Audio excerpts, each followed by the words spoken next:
dans un endroit où il n'y a pas d'homme, où il n'y a pas de personne, tishtadel liot ish, fais en sorte, toi, d'être la bonne personne. C'est-à-dire, en gros, sois l'homme de la situation.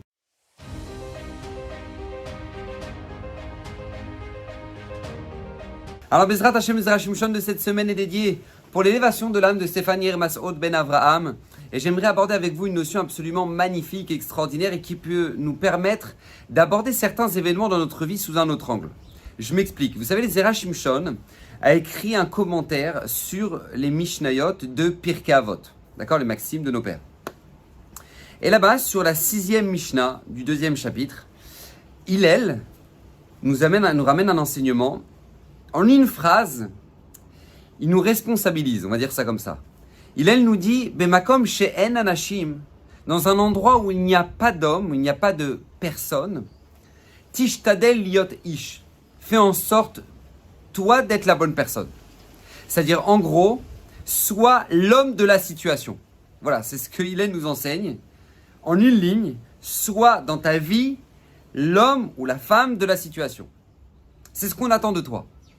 Et le Ezra Shimshon rapporte, pourquoi c'est Hillel en particulier qui nous a ramené cet enseignement dans Pirkei Avot, parce que lui-même le faisait bien évidemment. D'accord, vous savez que dans Pirkei Avot, à chaque fois qu'on dit ou Aya Omer, on a l'habitude de traduire en français, lui avait l'habitude de dire, et ensuite on ramène l'enseignement. Mais en fait, la traduction littérale, c'est pas ça. Ou Aya Omer, lui il était ce qu'il disait. D'accord, c'est à la grandeur de tous nos sages et de tous ceux qui ont marqué notre histoire, c'est qu'ils étaient c'était des personnages qui étaient cohérents. D'accord, ils étaient ce qu'ils disaient. Et donc là, Hillel, lui, nous dit, sois l'homme de la situation. Et le Ezra Shimshon nous rapporte d'ailleurs la Gemara dans Ktubot, où la Gemara rapporte une halakha très spécifique dans Tzedaka, très particulière, on va dire c'est comme ça, une halakha très particulière que pas tout le monde connaît cette halakha d'ailleurs.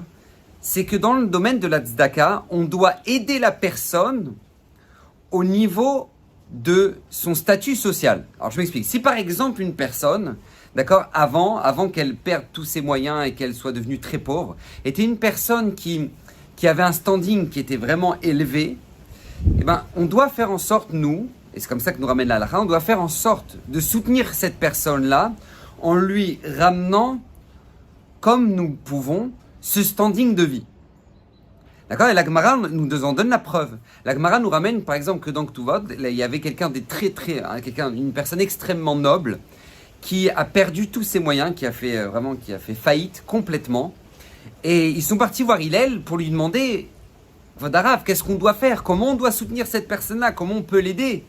De combien on doit l'aider? Parce que bien évidemment, on va voir les rabbinim pour savoir, pour évaluer. C'est comme c'est l'argent de tout le monde, donc on est obligé de voir les rabbinim pour leur demander combien on doit donner. Et donc ils vont voir Hillel. Il dit Hillel, qu'est-ce qu'on doit donner à cet homme-là? Il était extrêmement noble et il vivait avec beaucoup de moyens. Maintenant, il n'en a plus. Qu'est-ce qu'on doit faire? Et là, Hillel évalue et dit cette personne-là, au moins, elle doit avoir un cheval. Quand elle sort, elle doit être sur un cheval avec une personne qui tire le cheval pour elle, pour montrer le niveau du rang social qu'avait cette personne-là, d'accord? Et donc ils ont pris l'argent de la tzedaka pour un cheval et pour trouver quelqu'un qui puisse tirer le cheval pour cette personne-là quand elle sort dans la rue. Et ils ont trouvé personne pour tirer le cheval. Et nous dit la Gemara dans Ktuvot, Hillel lui-même a été chez cette personne-là pour tirer son cheval dans la rue. Parce qu'étant donné que c'était son statut social, il était tellement noble et que maintenant, même s'il a plus d'argent, on doit faire en sorte, dans notre tzedaka, de le maintenir parce que c'est vital pour lui, et ben Hillel lui-même a été à tirer le cheval, comme ça nous raconte la Gemara dans Ktuvot. Et de là, nous dit le Ezra Shimshon, de là nous enseigne Hillel, Bemakom she'en anashim, dans un endroit où il n'y a personne, tishtadel liot ish. Et ça, c'est un enseignement absolument extraordinaire et fondamental dans notre vie. Je vais vous dire pourquoi. Parce qu'en fait, il est attendu de chacun d'entre nous d'être la personne de la situation. Alors moi, je vois, Baruch Hashem, j'ai l'occasion de voir énormément de gens dans des communautés, par exemple, qui, lorsqu'ils ressentent que ça n'avance pas, que les projets n'avancent pas, eh ben, ils prennent le projet en main et puis, Baruch Hashem, ils font avancer leur communauté, même s'ils sont ni présidents, ni trésoriers. A priori, voilà, ce sont des gens de l'Assemblée. Eh ben non, ils disent, ah, on va organiser une conférence. Oui, mais ça bloque au niveau de ça, de ça, de ça. Eh ben, c'est pas grave, nous, on va le faire venir et nous, Et ils vont organiser une conférence où il faut un mikvé. Eh ben, on va se bouger et puis eux-mêmes vont appeler leur famille, leurs amis, etc. Et ils vont faire en sorte que la communauté ait un mikvé, alors que, encore une fois, je le répète, ce ne sont pas forcément des gens qui sont ni dans la trésorerie, ni dans le bureau de la communauté, ils ne travaillent pas du tout là-dedans, mais en tout cas, ils ressentent que quand maintenant il y a quelque chose d'important, il faut le faire, et ben on va le faire. Pourquoi je vous dis tout ça? Parce que c'est pas seulement vrai à l'échelle communautaire, mais c'est tout aussi vrai à l'échelle de notre propre famille. Lorsque Hillel dit Bimkom she'en anashim, dans un endroit où il n'y a pas d'homme, tishtadel liot ish, soit l'homme de la situation ou la femme de la situation, c'est avant tout, et j'ai l'habitude de le répéter, ça c'est avant tout dans notre propre maison. Dans notre propre maison. Combien c'est important d'acquérir cette notion-là. Vous savez, le Rav Nissim Yagen, qui a fait un travail en Eretz Israël incroyable, surtout dans le domaine de la tchouva de beaucoup de gens. Rav Nissim Yagen venait, Baruch Hashem, de fêter le mariage de son fils, donc Siman Tov, Mazel Tov. Et puis juste après, sont venues les fêtes de Pessah. Et donc, il avait le mérite d'avoir à sa table le Khatan et la Kala, d'accord, son fils, sa belle-fille, pour le soir du Seder. Et à la fin du soir du Seder, Baruch Hashem, tout s'est merveilleusement bien passé. Ils finissent par débarrasser la table. Et au moment où justement il faut débarrasser la table, le Khatan, d'accord, le nouveau marié, va s'asseoir dans le canapé, il ouvre un livre et il étudie. Pourquoi? Parce que bon, il avait le costume du mariage, il voulait pas trop se salir avec un couteau qui aurait pu tomber sur lui. Bref, donc il s'assoit, il étudie. Et là, son père, Rav Nissim Yagen, vient le voir. Il lui dit, mon fils, je peux te poser une question? Il lui dit, oui papa, bien sûr. Il lui dit, moi, si maintenant dans la rue, là, il y a des haut-parleurs qui passent pour annoncer l'arrivée du Mashiach et la reconstruction du 3e Beth Amikdash, d'accord? Et le haut-parleur dit, on cherche de la main-d'œuvre pour reconstruire le 3e Beth Amikdash. Est-ce que toi, voilà, tu serais parti pour le faire?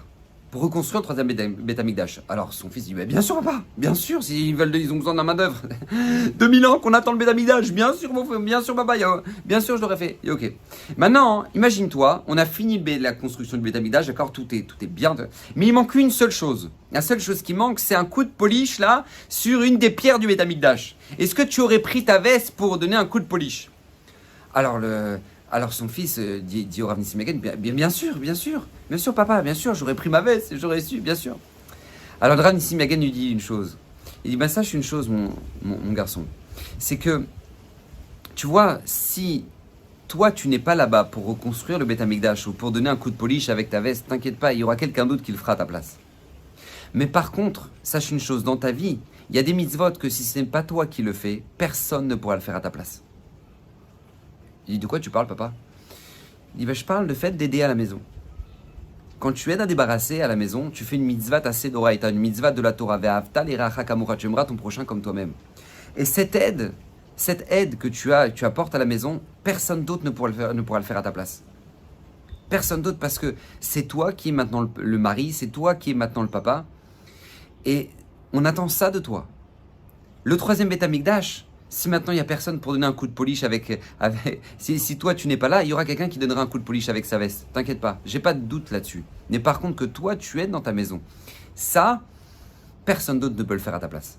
Et cette notion-là est une notion absolument extraordinaire et tellement importante dans notre vie parce que on ne doit jamais oublier que ceux qui ont marqué notre histoire dans le clan Israël, ce sont des gens qui avaient compris cette notion-là.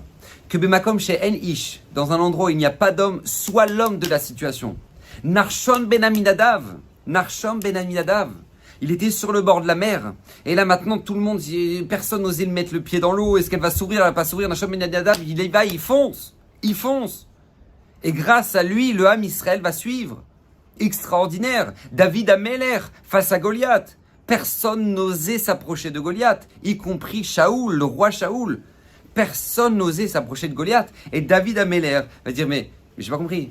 Il n'y a personne qui le fait taire, lui, là. C'est orgueilleux, il n'y a personne qui le fait taire. Et David Améler va y aller lui-même. Et la même chose avec Esther Amalka. Esther, au moment où maintenant elle est dans le palais, qu'est-ce que lui fait comprendre Mordechai? Il lui dit, Esther, t'es la femme de la situation, là, maintenant. Si toi, tu ne vas pas... Alors, ok, Akadosh Baruch Hu trouvera une Yeshua d'un autre endroit. Mais là, si Hachem t'a ramené, là... Si Hachem t'a ramené dans cette situation-là, c'est parce qu'Hachem te parle. Akadosh Baruch Hu t'envoie un message en te disant, c'est à toi là maintenant d'agir, c'est à toi maintenant d'être la femme de la situation. Et ça, c'est tellement essentiel parce que nous sommes tous un peu les héros de notre propre vie. Vous savez, nos enfants, si c'est pas nous qui leur donnons un bisou, j'espère que ce ne seront pas des gens dans la rue qui leur donneront un bisou. Non, c'est à nous de le faire. C'est à nous de leur donner de l'attention, c'est à nous de leur dire qu'ils sont les plus beaux, qu'ils sont les plus extraordinaires, qu'ils sont des enfants magnifiques. Et peu importe leur niveau scolaire, ils ont besoin de l'entendre de leurs parents, ils ont besoin de ressentir l'amour de leurs parents. Parce que le travail et le rôle qu'a un parent, personne d'autre au monde ne peut le remplir. Personne d'autre au monde ne peut le remplir. Moi, je vois des jeunes qui détestent leurs parents, qui haïssent leurs parents, parce que tout simplement, ils avaient besoin de l'amour de leurs parents, pas de l'argent de leurs parents. Pas des vacances de leurs parents, où ils vont finir dans un hôtel au Mexique ou dans un hôtel, peu importe, et puis là-bas, les enfants ils font leur vie, les parents font leur vie, et puis ils sont même pas avec eux. Ils ont besoin, il y a quelqu'un qui est venu me raconter, là, il y a 2 semaines, qu'ils devaient partir en voyage, et puis c'est à cause d'un problème de passeport, ils se sont retrouvés à devoir rester chez eux, et puis ils ont dû annuler, et donc du coup, il me raconte lui-même, le père de famille, il me dit, on a trouvé des sorties à droite, à gauche, etc. Et puis ses enfants sont venus le voir et ils lui ont dit, mais papa, tu sais que c'était les vacances les plus extraordinaires de notre vie. Et lui, il était choqué, il avait prévu un voyage là-bas aux États-Unis, etc. Et lui, maintenant, il a ses enfants qui lui disent, papa, c'est les vacances les plus extraordinaires qu'on ait vécues. Pourquoi? Parce que t'étais avec nous. On a passé du temps ensemble, on a cuisiné ensemble, on s'est amusé ensemble, on a fait des parties de... Et ils se sont éclatés ensemble. Et ils ont senti que l'enfant a senti que le père était là. Et ça, c'est ce que elle nous dit. Bemakom she'en ish tishtadel liot ish. Dans un endroit où il n'y a pas d'homme, alors sois l'homme de la situation, sois la femme de la situation. Et combien ça va avant tout, ce principe-là doit exister avant tout dans notre propre maison, Bezrat Hashem. Que le mérite de Zera Shimshon vous protège et que Bezrat Hashem, toutes ces paroles soient pour l'élévation de l'âme de Stéphanie Masoud Ben Avraham et que le mérite d'Isra Shimshon, qui lui-même a promis que tout celui qui l'étudiera régulièrement méritera une multitude de bénédictions. Donc que Bezrat Hashem, toutes ces bénédictions demeurent sur vous, votre famille, qu'Hashem vous bénisse, partagez au maximum pour que la Torah d'Isra Shimshon puisse être connue du monde entier afin que son mérite puisse être profitable pour tout le clan d'Israël. Amen, va amen, à la semaine prochaine.